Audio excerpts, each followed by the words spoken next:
नाशिक शहर पोलीस आयुक्त संदीप कर्णिक यांनी पोलीस कर्मचाऱ्यांवर केलेल्या कारवाईने नाशिक पोलीस दलात एकच खळबळ उडाली।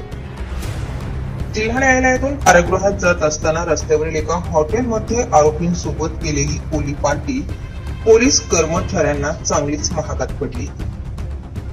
आरोपी कुंदन खडे व प्रफुल्ल पाटील यांना न्यायालयातून कारागृहात घेऊन जात असताना 3 पोलीस कर्मचाऱ्यांनी आरोपींसोबत जेवण करत असतानाची माहिती पोलीस आयुक्त संदीप कर्णिक यांना मिळाली।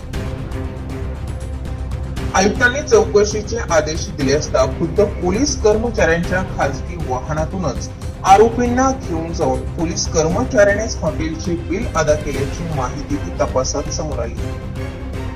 या संपूर्ण घटनेची खातरजमा करून पोलीस आयुक्त संदीप कर्णिक यांनी पोलीस कर्मचाऱ्यांना थेट घरचा रस्ता दाखवलाय। इंदिरानगर पोलीस स्टेशन येथील पोलीस कर्मचाऱ्याच्या बडतर्फीनंतर पुन्हा एकदा नाशिक शहर पोलीस दलातील 3 कर्मचाऱ्यांच्या बडतर्फीने नाशिक शहर पोलीस दलातील अधिकारी आणि कर्मचाऱ्यांचे मात्र चांगलेच धाबे दणाणले।